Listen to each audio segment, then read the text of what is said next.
Hey everybody, welcome back to my channel and welcome to part 11 of the story. I was looking ahead this morning and we are definitely near the end. I'm not sure if I'm going to be able to get it all into this one video. I might, but if it's not in this video, I feel like the next video will be the end of the story. I left off part 10 where we finally completed mediation and that paperwork was being delivered to the person at the police station and they were going to pass it on to certain people to see if they could get my husband out of jail with this without a judge. So this is day 55 and I'm just going to read you some text messages. The first one is to my friend Nicole. It said, I went to Revis and the person at the police station wouldn't see us. Then I went to see Harrison and they told me no. I've been up since 3 a.m. with major bag issues. I'm a disaster. I'm going to forward you what Michelle is saying. So this next text message is from Michelle the lawyer. It's translated from Spanish to English. The person at the police station said that he sent the signed documents and that he is waiting a response, that he already did what he had to in the name of God. They will respond to him. The mediation and delivery of the money was suggested to him to have more strength in the request to his superiors. We thought that at least the prosecutor's office and the court would receive it, but that is not the case. However, the mother of the deceased said that she will not touch the money until Harrison comes out because she feels bad. Let's have faith. It's just patient. He'll come out. You'll see. So yeah, basically we learned that morning that the person at the police station had tried to send it to a few different people and they did not accept the mediation paperwork, but that he was still trying to do things and to basically have faith. So later that day, I went back to the police station to see my husband and they did let me see him.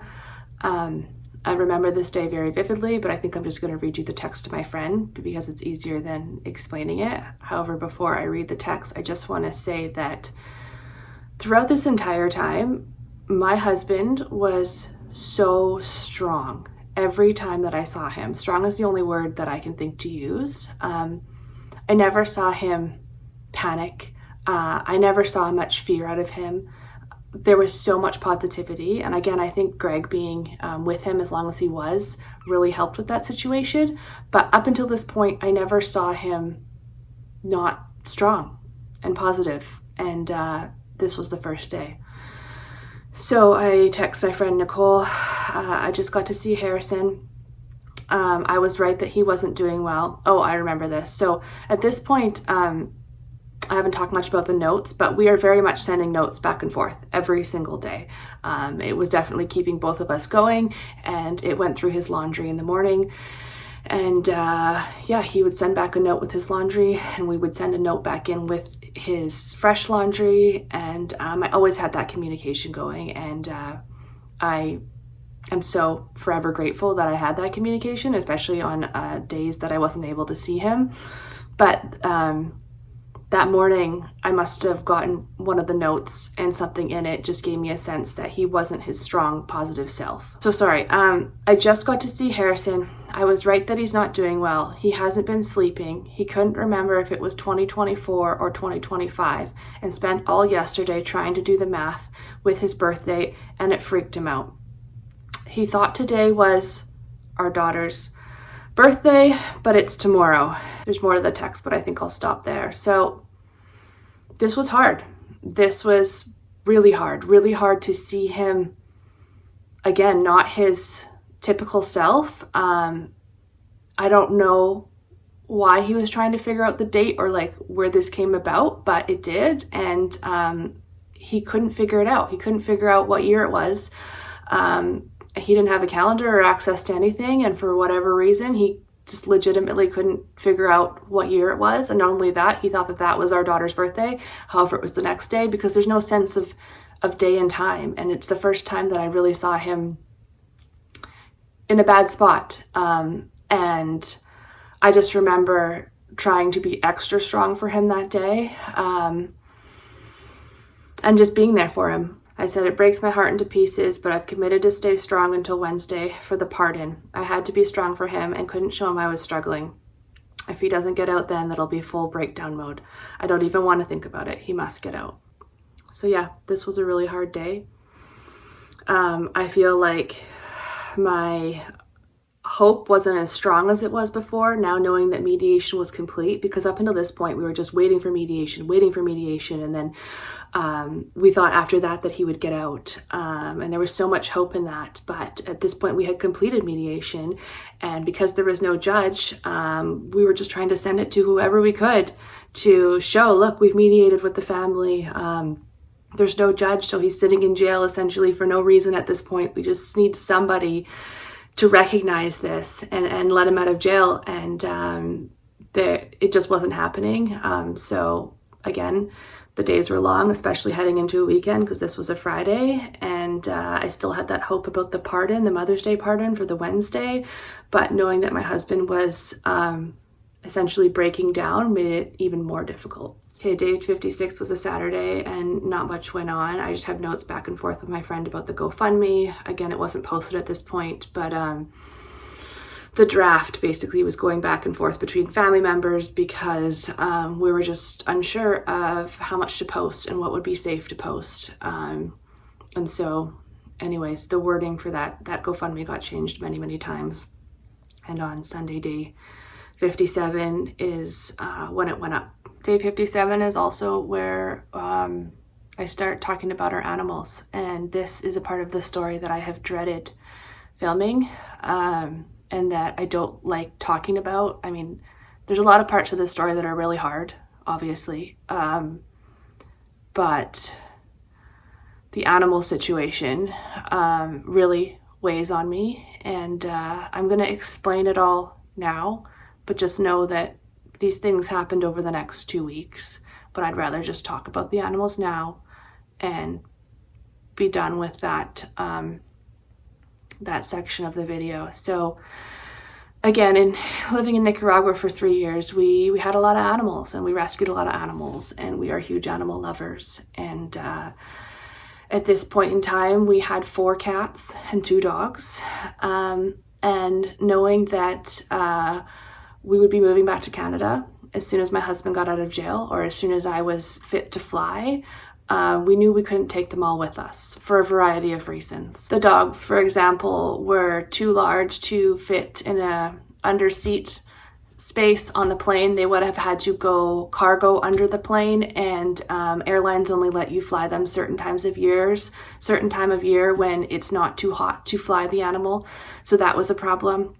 One of my dogs in particular, Dobby, had a lot of different health issues, and there's no way that he would have been cleared to fly, like to get the paperwork through the vet. He wouldn't have passed the paperwork. And then also knowing that we were coming back to Canada, we don't have a home here. We were going to have to rent here, and renting is extremely difficult and makes it even more difficult with animals. We knew that no matter what, we'd be flying home the original cat that we had flown down from Canada, so we would at least have 1 cat. But at this point, I was just, I don't know the word. Stressed does not seem like a big enough word. Panicked for what I'm going to do with all my animals, because of course in Nicaragua there's an animal surplus.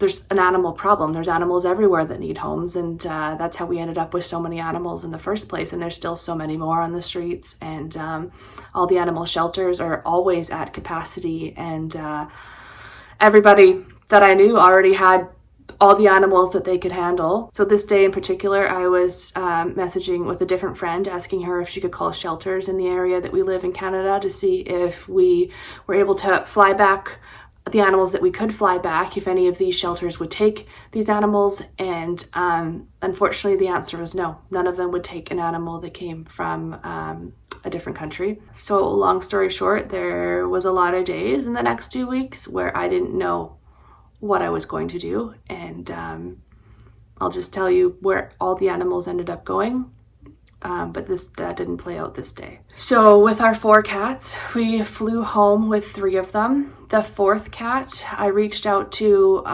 the original owner of this cat. So my daughter was part of a camp a couple years ago, and the person who ran the camp had a cat, and she fell in love with the cat, and he offered the cat to her, essentially. And so that was that cat. So that family still lived in town. So I reached out and asked if there was any way they could take the cat back based on our situation, and they agreed. So that's one of 4 cats. We ended up flying home with 3 cats. One of them is currently living with us now in our rental house. And then the other 2 went to 2 different homes, 2 of my friends' homes. So I know where they are. I know that they're in a good place. And as heartbreaking as it is, they're in a safe place, and they are being loved. The 2 dogs, one of them is easier to talk about than the other. So I'll talk about that one first. That's Buddy. We had Buddy for about a year. I found him on the side of the road, and he was very, very skinny, and he came to live with us, and he's actually the last one that got rehomed. It was the day before we left. We still didn't know what we were going to do, and in the end it was Greg and Hannah who have Buddy, and I'm forever grateful that they have Buddy, and we miss him greatly. And Dobby is the one that is the hardest to talk about. Dobby I found over 2 years ago, again on the side of the road, and he was almost dead. He was so skinny that he was almost dead. He had no fur, he was covered in bugs, and he was my baby, essentially. I did everything I could for him because he had, basically his skin was just sores and peeling off and flaking off, and no fur. He still barely has fur, but there was a lot of sores for an entire year, and I went all over that country trying to find answers for him, and basically got him back to health. And because of everything I went through with him, I feel like that's why this one is extra hard for me to talk about. But in the end with Dobby, I reached out to a lady who lives on a larger piece of property, like more out of town. My daughter used to ride horses at her property, and I remembered like that, you know, she has more land, and so I reached out to her to see if there was any way that she could take him, and she unfortunately couldn't because she already had too many animals. However, she did know somebody local who was looking for another dog, and it was actually very similar to the area where I found him to begin with. But I met her, and she's a very lovely lady, and that's where he is now. And she sent me a few updates since I've been back, and he's doing well, but it breaks my heart. I could elaborate more on the animals, but I think I'm going to leave it there. That's basically what you need to know, and they're all in safe homes, and we miss them incredibly. Okay, day 58 was a Monday, and I just have notes back and forth with Michelle and Greg about different people that they're going to be trying to reach out to with this mediation paperwork, and that we're also still waiting for Wednesday, essentially.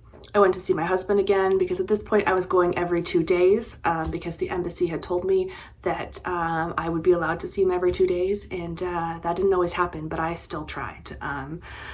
So I was there that day, and again, you wait for long periods of time, and I happened to be sitting beside somebody, and he's gonna need a name, and it didn't even feel relevant at the time. I added this in my own notes after the fact. Like I didn't even share this with my friend because it seemed so irrelevant until the very end of the story, but I thought it was worth putting in here nonetheless.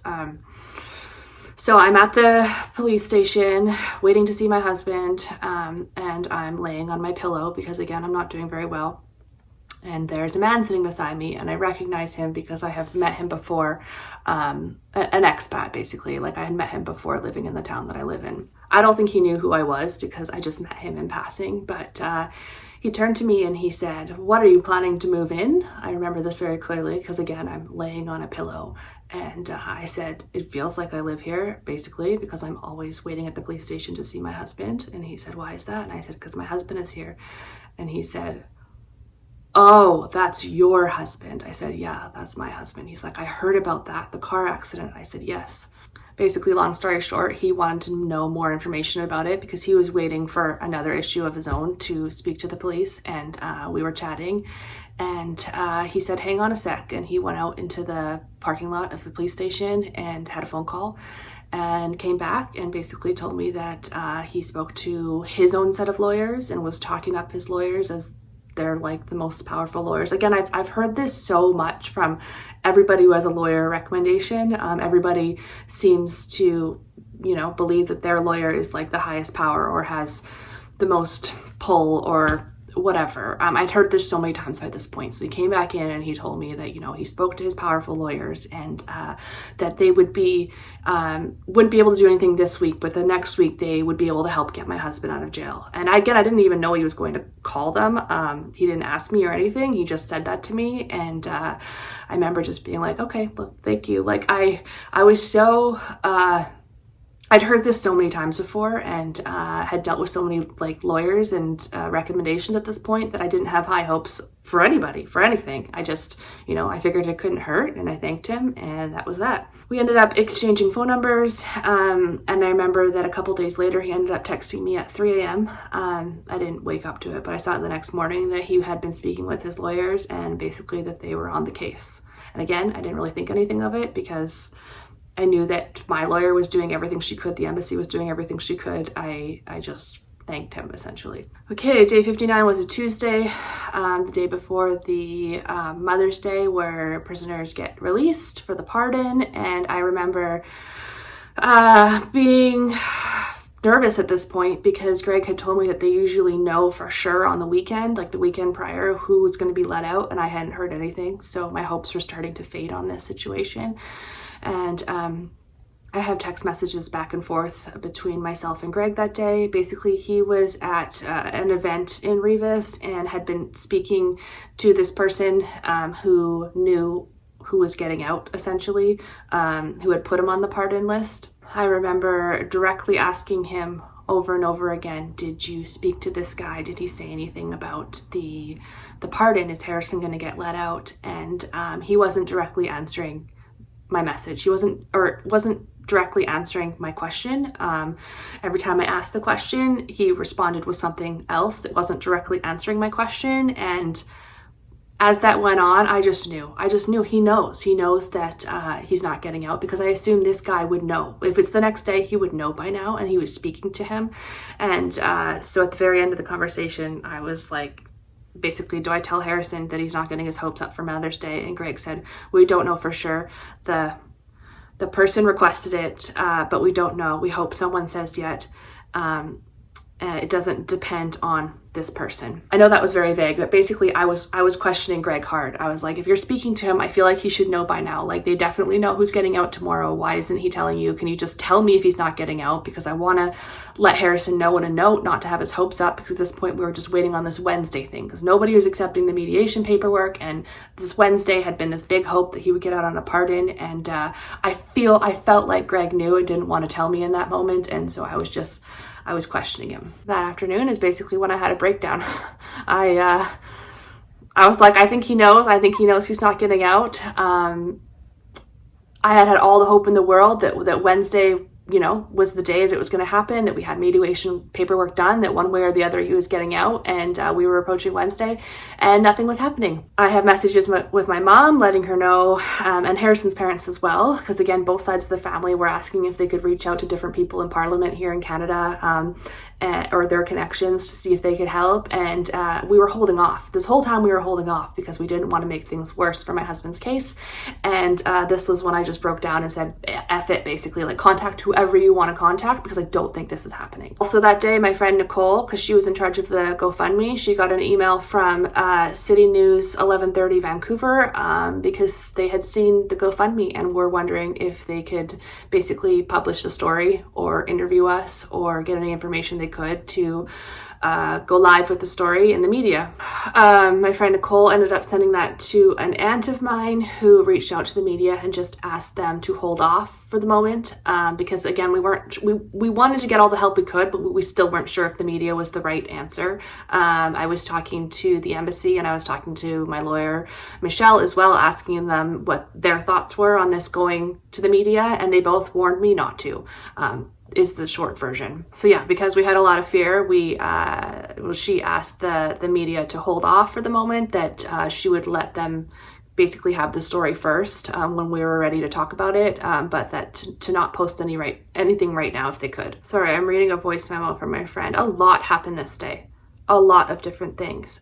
This is also the day that the neighbor of mine who started the food train, she reached out to me basically saying that she knows somebody who is a lawyer, and they have a connection to a temporary judge in Revis, that they knew how to get a temporary judge, and if I was interested in speaking to this lawyer. And at this point I was like, yeah, like, you know what, I'll talk to whoever, because if somebody has a temporary judge and they can see that we have this completed mediation, then that will get my husband out of jail. So absolutely, I will meet with this person. The lawyer also asked that we email this person high up in the government again, the same person we had emailed when we were in the hospital, but this time she wanted the email to come directly from my mother-in-law, so I helped my mother-in-law send off that email. Again, this is a second set of voice memos to my friend this same day. Hi, coming at you with more voice memos. I just got home and these might come in multiple parts because I have a list and I can't look at the list while I'm talking to you. But good news, I got to see Harrison for 15 minutes. I got to give him a heads up that I don't think the Mother's Day pardon is going to work out. And I updated him on everything else. He somehow seems to be in good spirits, which is great because I'm not. I'm just very proud of him.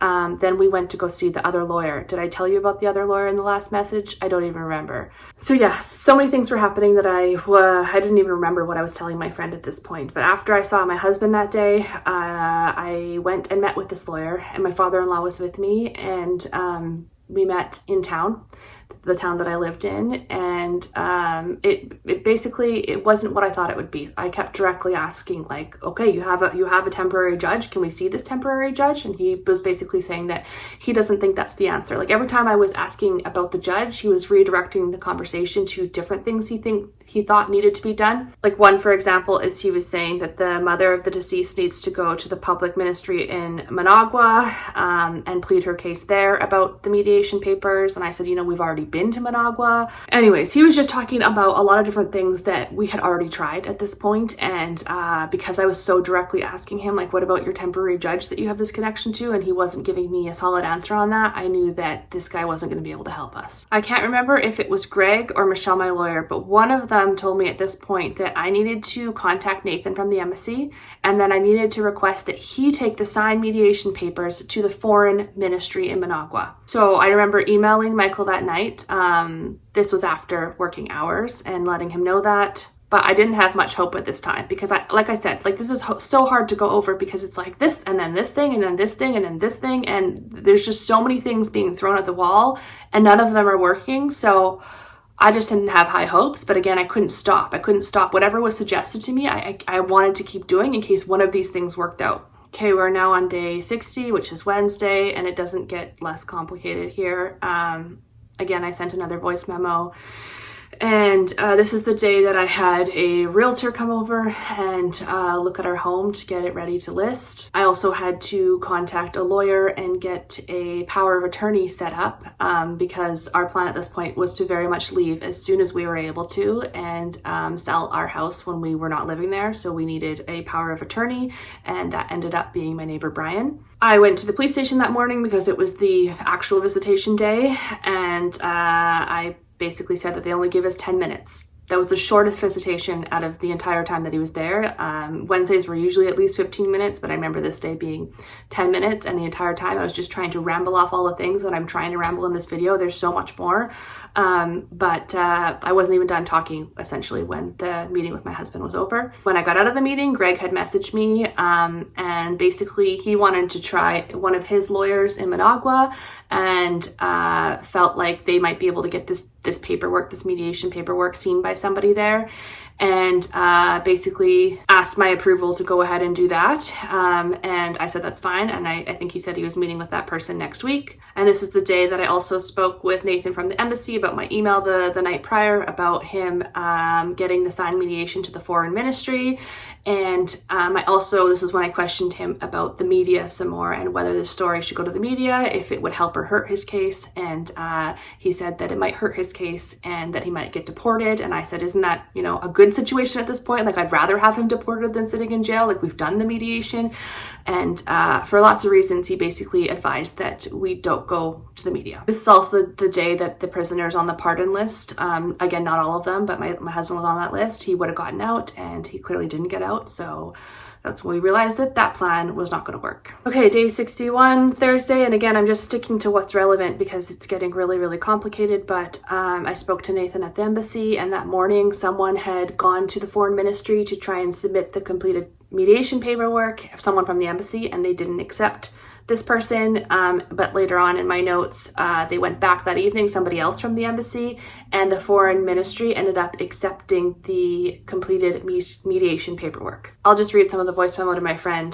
They accepted the mediation papers, which is good news. I think they accepted it both in person and electronically. So the foreign ministry now has our mediation papers. He said that the embassy requested the foreign ministry to implement a temporary judge in our town for Harrison. So that's what they requested. So now we just have to wait for the foreign ministry to reply. He said that it's usually pretty quick, but because today's a holiday and tomorrow a lot of people are taking off, it's likely we won't hear until Monday. Trying not to get my hopes up as usual, but that's the update. So yeah, at this point, that was probably the most exciting thing I heard that week, is that somebody accepted the paperwork. They hadn't replied on it yet, but they let the embassy actually hand in that paperwork, and it was in the hands of somebody who could possibly get my husband out. Okay, Friday, day 62. This is the morning where I ended up booking flights home for myself and my mother-in-law, because we were coming up to the 6-week mark that I had been out of surgery, so I would be cleared to fly. And obviously I hadn't seen my kids at this point in 6 weeks, and there was still no sign that my husband was getting out anytime soon.